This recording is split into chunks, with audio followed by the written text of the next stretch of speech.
everybody, welcome to Mystical Awen. My name is Stephanie, and here on this channel we're going to be talking all about Druidry. I'm going to get into some basic definitions today and kind of an outline of what my flavor of Druidry is, so you guys know what you're getting yourselves into, so buckle up, here we go. So, Druidry, what is it? It's what you think it is. It's traditional guys in white robes surrounding Stonehenge kind of vibes. It's a lot of different things in modern context. A lot of original sources that we drew from. You'll still see some of those themes showing up in modern Druidry today. But what it basically boils down to is that Druidry isn't itself a full religion. It's not an orthodoxy where you get this prescribed set of beliefs. It's an orthopraxy, which means it's a more set of right actions. It's more about what we do in Druidry that makes one a Druid rather than what individually you believe as far as religion, which I find works because you end up with a lot of people of different faiths. It really makes for a diverse and interesting group of people, and it means that it works really well with any lifestyle. It's really more about lifestyle changes than belief changes. I can get into more of the lifestyle changes as I go into my flavor of Druidry. I follow a particular order, and in order to become initiated within their ranks, we have to do certain things, and that includes lifestyle changes. So I'll be getting into some of that. The basic definition of Druidry is that there isn't one. There are different types for everybody. If you ask 7 different Druids, you'll get 8 different answers about what Druidry is. But aside from the fact that it's an orthopraxy, it's also very much about modern Earth religions. It very much centers on the spirit of Awen, which is the inspiration for the name of this channel, which is like source of inspiration, creation, sort of the divine energy of creation that permeates everything, the source of everything. Very big energy, very big word. I'd like to get into it in more detail at some point, maybe in a future video.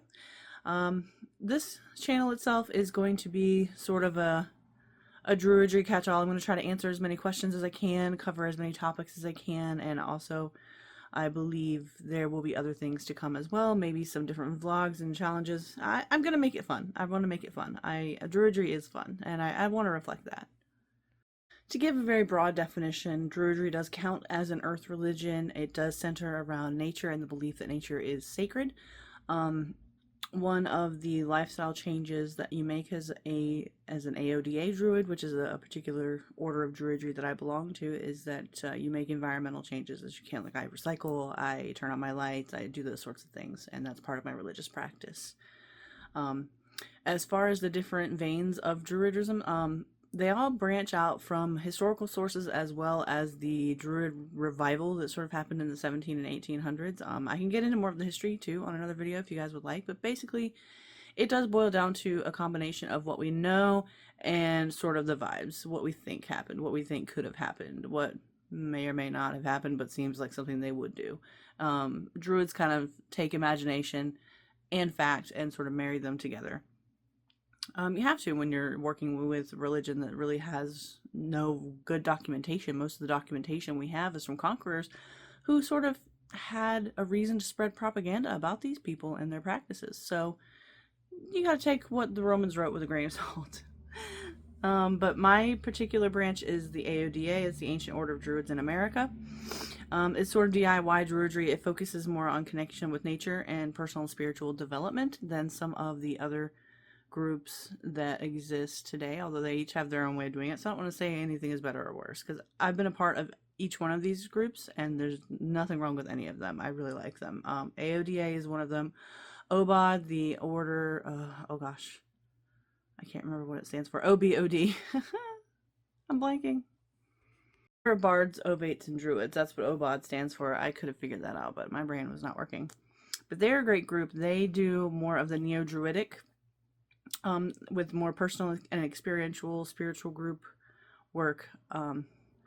So they do a lot of the same things as the AODA. They're just a little bit more neo-druidic about it. They're a little bit more new age, which there's nothing wrong with. And then you have your ADF Druids, and those are going to be your Reconstructionists. They focus primarily on pre-Christian Indo-European religion, so that's going to be your Norse, your Celtic, your pretty much any of the Indian, Hinduism. It's going to be any of those groups. It's pretty interesting. I really like the way they do their ritual structure as well.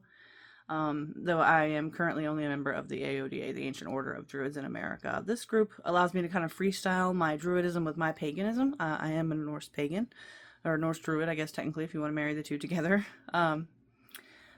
But the AODA essentially follows a threefold path, which consists of the Earth Path, the Sun Path, and the Moon Path. Now, your Earth Path is going to be where we'll start. It's going to be primarily with your connection to nature. Typically, they ask that you spend at least 15 minutes a week outside. I struggle with that in the winter months because I have fibromyalgia and Raynaud's. So that I live in New England, so I do the best I can. New candidates are also typically required to plant and care for a tree. I have had mixed success with the trees that I have tried. I killed a bonsai. I'm very sorry. But I did my best. But it didn't work out to keep a tree indoors, so I'm going to have to plant something in my very tiny yard, which means it will be a very tiny tree. But I'm working on that piece of it. Typically within that year, you're required to read 8 books. No, it's not 8. It's 9 books. 9 books about the eco-region in which you live, the flora, the fauna, the kind of lay of the land, those types of books. As well as the lifestyle changes that I mentioned. My house, we've gone solar. I've done a lot of things that are good for the environment, and I'm still working on that. So it's an ongoing thing. It's not something that you're just like you check it off a list and you're done. It's still an ongoing connection with nature, experiencing the seasons, the changes, especially if you live somewhere like I do, where you do get 4 seasons. Which leads us into the Sun Path, which is the celebrating the solstices and the equinox and the changing of the seasons through like the 8 holy days, which we call the Wheel of the Year. I am planning on doing a separate video where I go into the Wheel of the Year and I go into each individual holiday in more detail. Not all Druids observe all 8. Some only observe the solstices, the 4, or the the solstices and the equinoxes, which makes 4.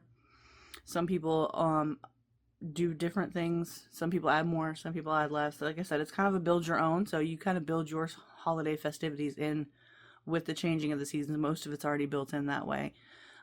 Yule/Christmas kind of falls right around the winter solstice. There's various observances that you'll notice overlap your traditional holidays. So that covers the basics of what the Earth Path and the Sun Path basically consist of. Ideally in your first year with any group, AODA, ADF, and AODA all have this in common. You spend 1 year at least just observing the seasons and following those holidays before you kind of progress to the next level of initiation or degree mastery within the orders that have those things. Most of these groups, I believe, do. I can't remember about ADF specifics, but I do know that OBOD and AODA have 3 levels that you can work your way through. The third path that we kind of focus on within AODA Druidry is the Moon Path. This is all about your meditation and your spiritual and personal development. In the Druid's Handbook, there is, I was going to show it to you, but I can't get it without knocking the camera over.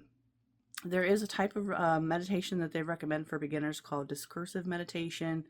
I have found that as somebody who's neurodivergent, it doesn't work for me at all. I'm lost almost immediately. And meditation in general is a struggle. There are some things that I do know how to do that I can guide you through if you're interested in, or I can do some guided meditations if that's something that people are interested in. That's another thing that we may put up on this channel.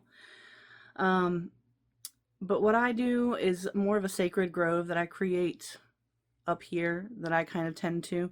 I got this from one of Dana Driscoll's blog posts. I believe it's from 2023. I will post a link in somewhere once I figure out how to do that. Again, this is my first video. But those are the 3 paths of Druidry that you're really going to see in most groups. There are varying levels of study and meditation that are involved in pretty much any Druidic practice. There aren't any human sacrifices or anything anymore. If there ever were, there are varying accounts of that. So if that's what you're looking for, you're definitely not going to find it, at least not in modern Druidry. Without further rambling, that's sort of my crash course intro into modern Druidry. I do want to go more deeply into the subject and the history and the culture and the different practices that we do. So stay tuned next week. I am going to go into more depth on the Wheel of the Year and the 8 different holidays that Druids typically celebrate. So I'll see you then. Thank you so much for tuning in.